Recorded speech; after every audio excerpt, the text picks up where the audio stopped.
Monsieur le grand chancelier de la Légion d'honneur, Mesdames et Messieurs les ambassadeurs, Mesdames et Messieurs les maires, Messieurs les présidents, Mesdames et Messieurs les directeurs, Monsieur le chancelier, Mesdames et Messieurs les secrétaires perpétuels, chers confrères, Mesdames, Messieurs,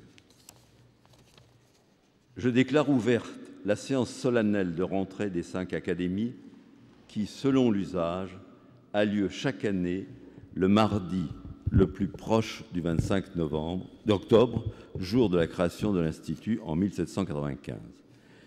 J'ai, avant toute chose, le triste devoir de rendre hommage à nos confrères disparus depuis la dernière séance solennelle de rentrée, le 28 octobre 2014. Nous avons perdu à l'Académie française Assia Djebar, à l'Académie des inscriptions et belles-lettres Silvio Curto, Gilbert Dagron, Jacques Fontaine, Jean-François Jarige, parmi les associés étrangers, John Baldwin, parmi les correspondants étrangers, Gennady Kochelenko, parmi les correspondants, David Trotter,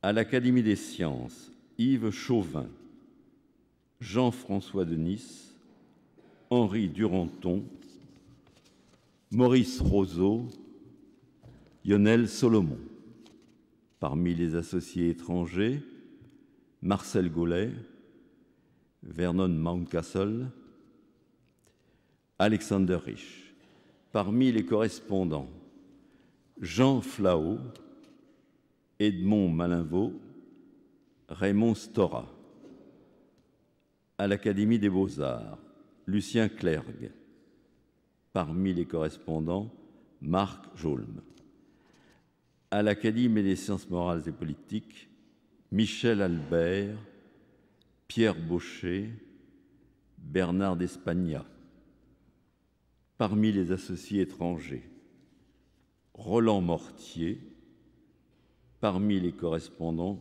Claudio Cesa, Jean-Louis Crémieux-Briac, Jaco Intica, Alexandre Lamfalussy, Jacques Parizeau. Je vous invite à saluer avec respect leur mémoire et vous remercie de bien vouloir vous lever.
La tradition et les statuts de notre institution prévoient que le bureau de l'Assemblée générale de l'Institut choisisse chaque année pour la séance solennelle de rentrée un thème qu'un délégué de chacune des 5 académies développe selon sa spécialité et sa personnalité. Cette année, c'est le thème de la transmission qui a été choisi.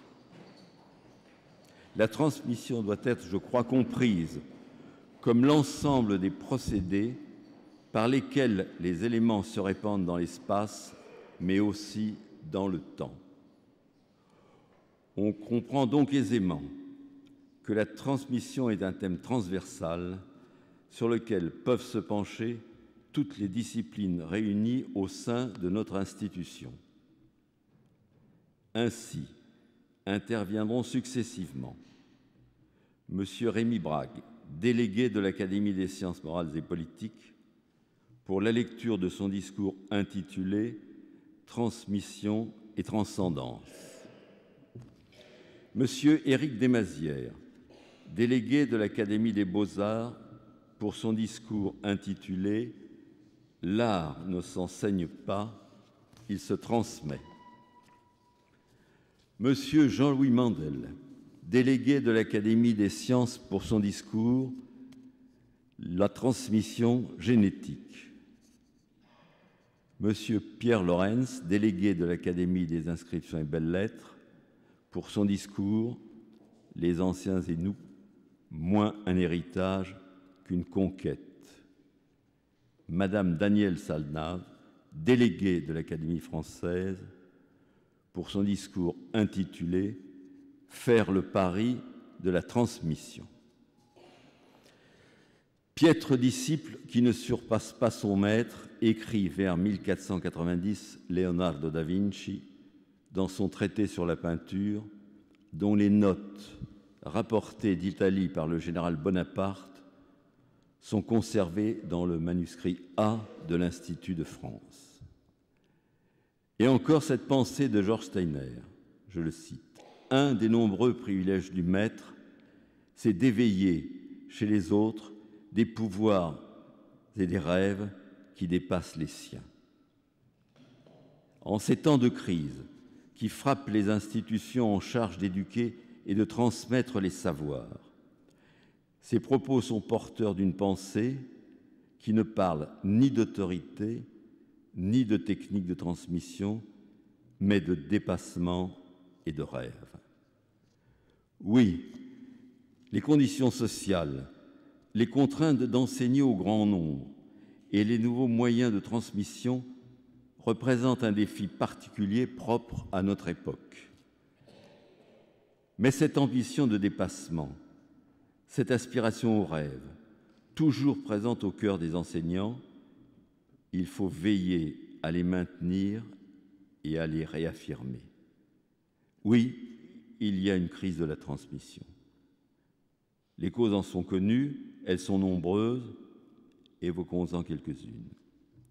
Causes que nous appellerons techniques, dues à l'apparition des puissants moyens de communication qui bouleversent les conditions d'accès à l'information et au savoir. En constante évolution, toujours plus sophistiqués, universels dans leurs applications et leurs usages, ces moyens ont, dit-on, rendu caduques les formes traditionnelles de l'enseignement. Cette facilité d'accès aux connaissances multiples, sans le truchement d'un maître, fragilise l'autorité de ceux qui sont en charge de transmettre le savoir et remet en cause les valeurs qui les légitiment.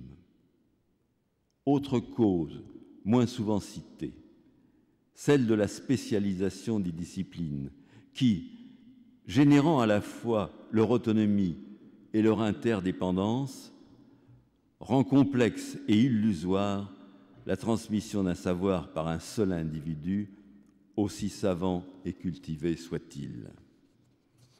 On assiste ainsi à la multiplication des experts, à la divergence de leurs points de vue, qui crée ce sentiment d'une connaissance parcellisée, émiettée, en constante évolution, dont la valeur devient alors relative. Nul ne conteste l'extraordinaire apport de l'informatique et de son avatar, l'Internet. Michel Serres dit justement qu'ils ont libéré la mémoire et rendu disponible le cerveau pour de plus nobles fonctions, imaginer et inventer. Mais, nous dit aussi Marceline Loridan-Ivens, je la cite, « Avec l'ordinateur, on cherche, on regarde et on oublie. » Je pense que ces moyens remarquables ont eu un autre effet, celui de donner naissance et de faire émerger une nouvelle société d'autodidactes. En effet, la transmission des savoirs ou des compétences se réalise habituellement dans une relation hiérarchisée sans qu'elle soit nécessairement autoritaire, dans un rapport accepté d'individu à individu ou d'individu à groupe, au sein d'écoles, de facultés, d'ateliers ou de laboratoires, lorsque se mêlent théorie et pratique. Or, ce qui caractérise cette nouvelle société d'autodidactes, c'est une rupture non formulée, mais réelle, avec l'institution, avec un grand I, dont on remet en cause la légitimité, la pertinence des savoirs transmis et les valeurs auxquelles elle se réfère. Ce n'est pas que l'auto-acquisition n'existait pas auparavant. Elle s'effectuait aussi au fil des curiosités successives et des besoins ressentis par ceux qui voulaient s'épanouir ou réussir dans la carrière qu'ils avaient choisie. Il a existé des autodidactes célèbres et respectés, mais la plupart étaient, selon Georges Lemeur, les témoins, je le cite, d'une réussite socio-professionnelle de personnes qui ne devaient normalement pas s'élever dans la hiérarchie sociale. L'autodidacte emblématique manifestait un respect à l'égard de l'institution éducative et s'appropriait par des voies non scolaires le capital intellectuel qui lui faisait défaut.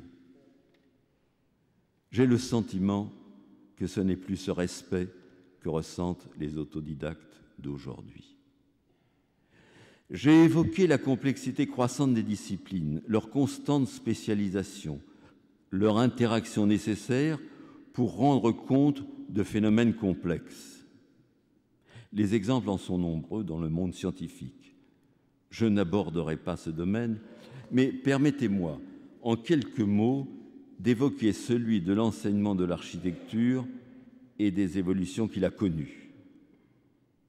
Dans l'école des beaux-arts, celle de ma lointaine jeunesse, l'enseignement de l'architecture était essentiellement dispensé par un patron chef d'atelier.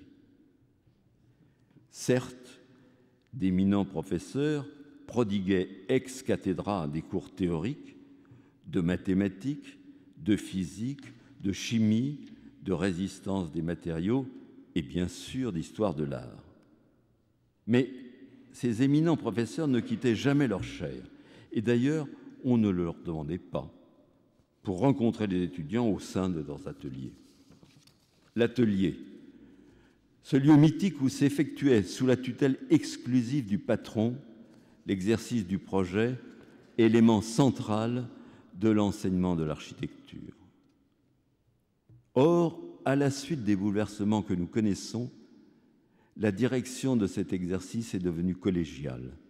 Architectes, ingénieurs, sociologues, plasticiens, jeunes pour la plupart, participèrent dans une autorité partagée à l'encadrement hebdomadaire des étudiants.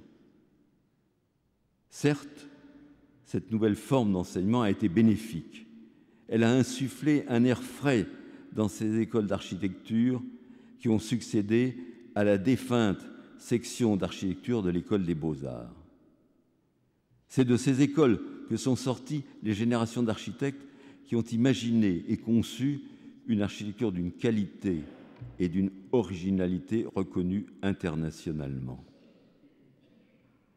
Mais pourtant, sans remettre en cause ni la légitimité des compétences respectives, ni l'intérêt d'une collégialité d'experts, les étudiants ont peu à peu exprimé le besoin et le désir de se référer à un personnage central, à un maître, même si ce terme n'avait plus cours, à une personnalité dont la culture et les œuvres suscitaient en eux ce rêve et ce désir de dépassement que j'évoquais il y a quelques instants. J'ai ainsi la conviction que malgré l'accélération torrentielle d'informations, la multiplication des réseaux et des outils qui sont maintenant à notre disposition, la fonction essentielle du maître subsistera. Elle reste à redéfinir, à réinventer, pour que la transmission du savoir s'accomplisse dans sa totalité, pleinement et, je dirais, humainement.